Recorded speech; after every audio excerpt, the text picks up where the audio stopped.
You're listening to episode 56 of Leaders on Purpose podcast.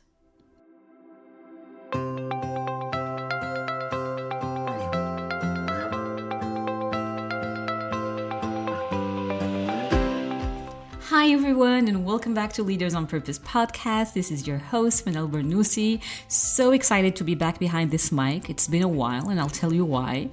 But first, I had this question for you. What would you do if in the space of seconds, years of your work disappeared? On May 19th, that happened to me. The Leaders on Purpose podcast YouTube channel, gone. In this episode, I'll share exactly what happened, what I learned, and the leadership lessons that can help you turn any unexpected blow into a defining moment. So buckle up and let's get to it. Hey guys, it's been a couple months since we last connected here, and I've really missed this space with you. Life has been, let's just say, eventful since May. In many ways, it feels like a lifetime. In other ways, it just feels like I blinked and 2 months went by. Now, if you've been with me here for a while, you know this is a space for real conversations, not just about leadership titles or achievements, but about what it actually feels like to navigate life and what it actually feels like to lead when the unexpected happens. And this time, I'm not talking about a metaphorical storm. I'm talking about a real, tangible event that wiped away years of my work in just seconds. So let me take you back. It is May 19, 2025. Just a regular evening, I'm having dinner with my family. We're sharing about our day. And it's just us together in the moment, Then my phone buzzes. Nothing unusual, but the notification catches my eye. It said, security codes have been generated for 2-step verification. There I freeze. I freeze a second. My mind does a quick scan. Did I request this? No, I didn't. Did my team? I quickly text them. No, not them. I grab my phone right there at the table. My hands are moving fast, but my heart faster. Something in me knows this is serious. I log into my YouTube account, the Leaders on Purpose podcast channel. The page loads. Nothing. Every video I had published since 2023, gone. The interviews with CEOs, ministers, entrepreneurs, gone. Hundreds of hours of work, editing, SEO, number of views, comments, everything gone. In that moment, you guys, I felt this sharp mix of disbelief and panic. Honestly, it was like, is this happening for real? I kept refreshing the page. It's like the time had slowed down, but my heart was racing out of control. I told my husband what was happening. Then I looked up and saw my children. Both were staring at me, waiting for my reaction. The room had gone completely silent, like everyone was anticipating, waiting to see if I was going to explode or what I was going to do. And actually, that was my turning point. That was the moment this question came to my mind. Who do you want to be now? The same question, and I swear you guys, I'm not making this up, the same question that came to my mind when I heard about the passing of my dad. Go check the episode Growing Through Grief if you haven't already. This question came to my mind. Who do you want to be now? Like when something serious is happening, there's this fleeting moment where you get to choose who you want to be and how you want to react. I could have erupted, raised my voice, let the frustration spill out, and shifted the entire mood of the evening for everyone in the family. I could have decided to deal with it later, But that wasn't an option for me because I knew I needed to take action quickly. So instead, I asked my husband to take over and finish dinner with the kids. I stepped away to give myself some space, gather my thoughts, and then make the necessary calls with my team. Now, the thing about those tiny little windows of decision is they do not feel tiny when you're in them.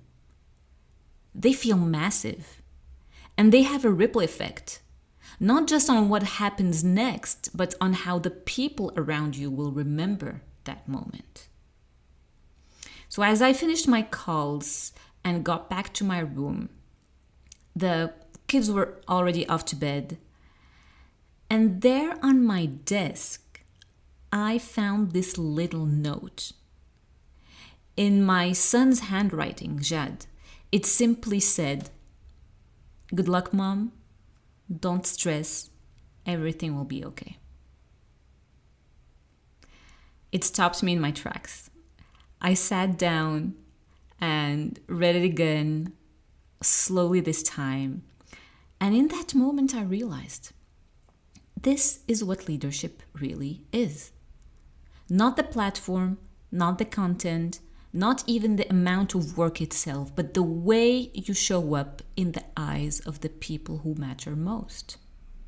And I've kept this note to this day. I have it here right beside me at this moment. I've kept it as a reminder that while the work we create matters, the deepest legacy is built in the hearts of those who see us in our most tested moments.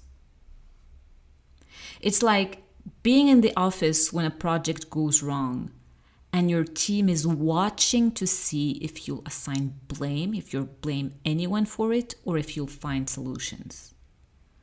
Or it's like being on the sports field when the game is slipping away and the younger players are looking to you for calm and focus. Or as a parent when chaos hits home and your kids are learning not from what you say, but from how you handle it.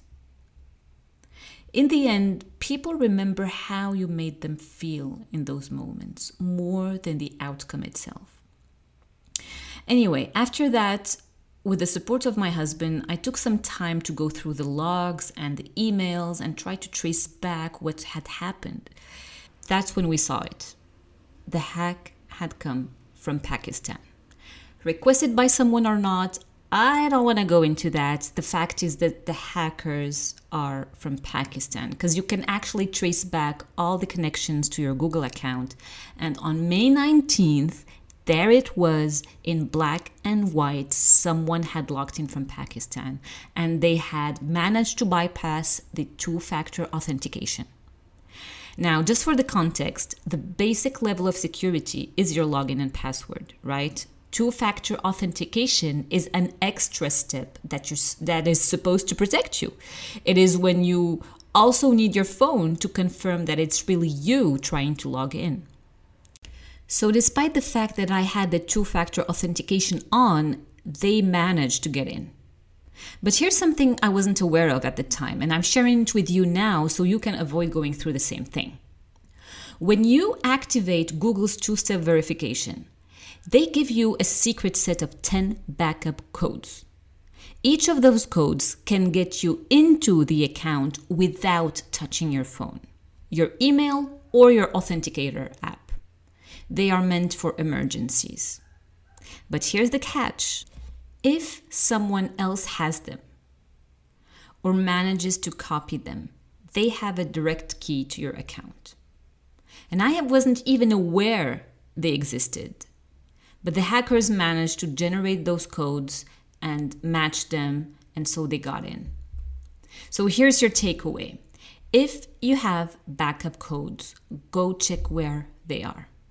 Revoke the old ones, save the new ones, offline only. Like meaning have them on a piece of paper, write them on a notebook or something, and have them stored safely somewhere where no one can access them. And if you've never looked for them, go and do it today. And here's the other big lesson this experience taught me. We do not own the platforms we publish on. We are essentially renting space. And one day, without warning, the locks can be changed. The moment you understand that, you start thinking differently about your work. You stop putting all your eggs in one basket.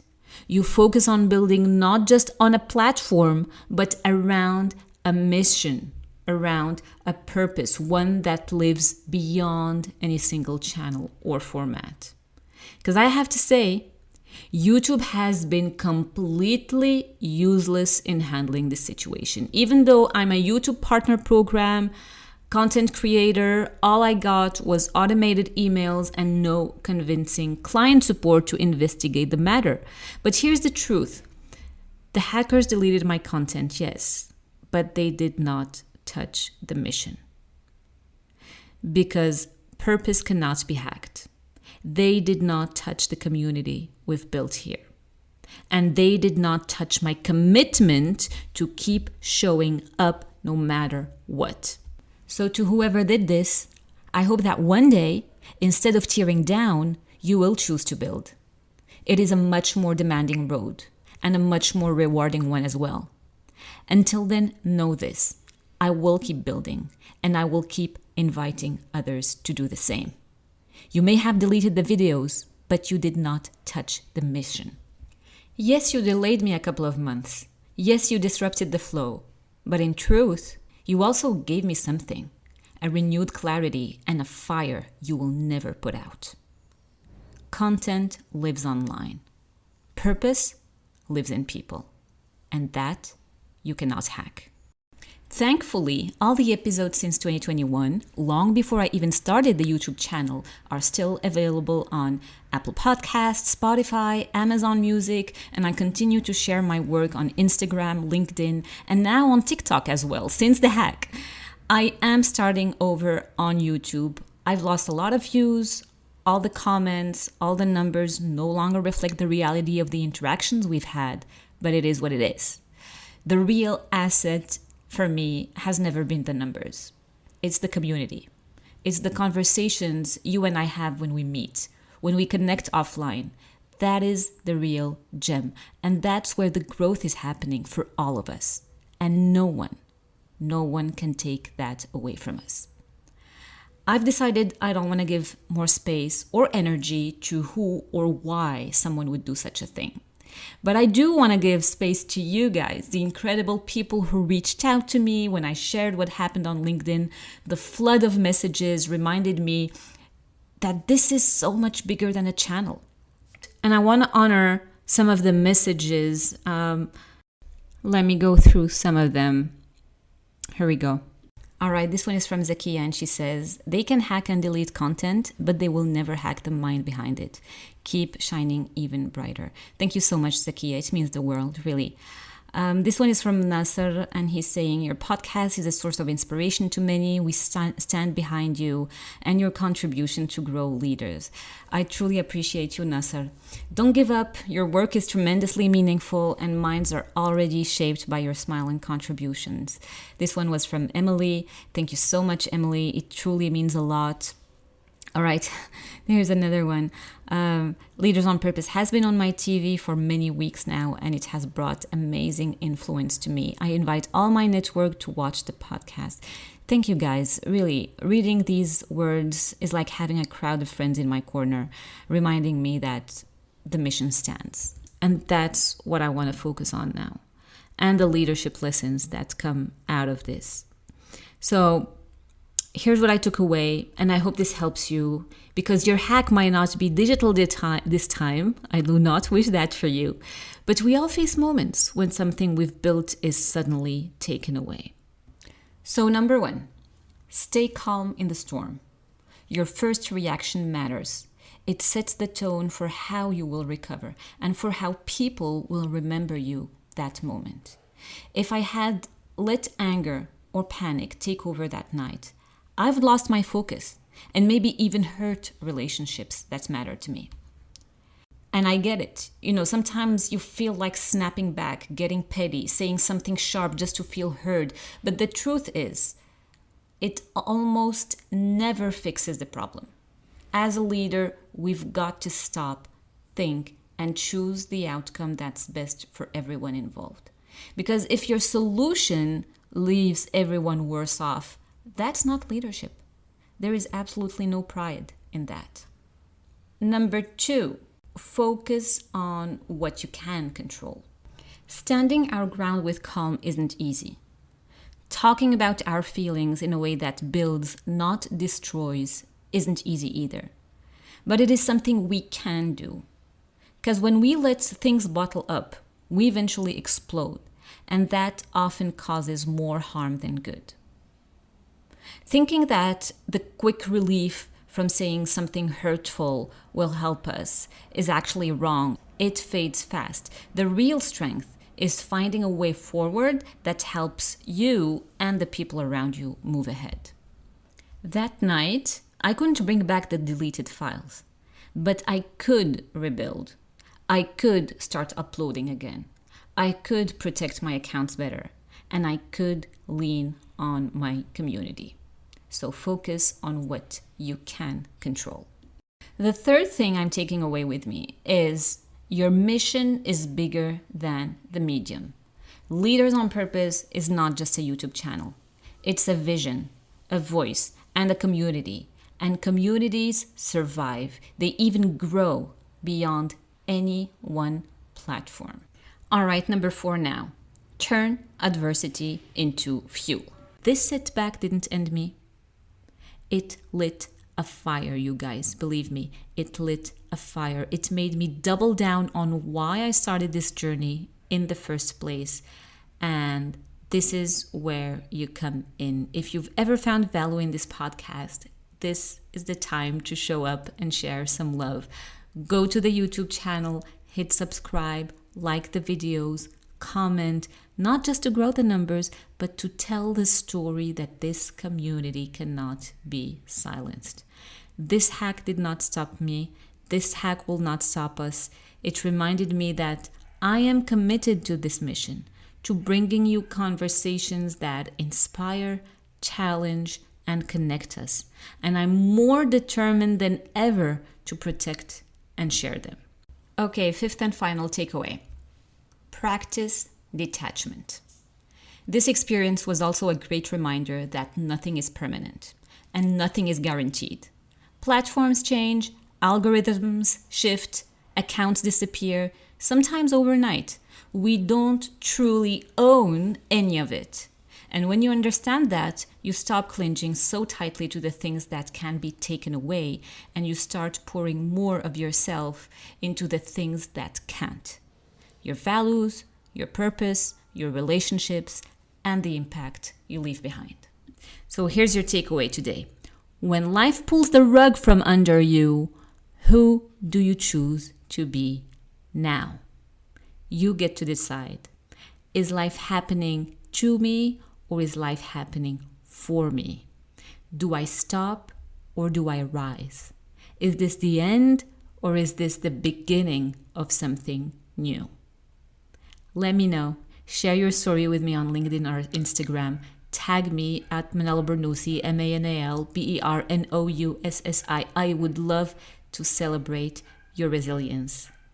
Guys, let me tell you this. Since that day, we have been rebuilding. We are stronger. And the best part, we have an incredible lineup of guest episodes coming your way. I don't want you to miss a single one of them. Trust me, the next conversation is powerful. It is full of wisdom. It is coming August 31st, and it is exactly what we need right now. So make sure you're subscribed on your favorite podcast platform.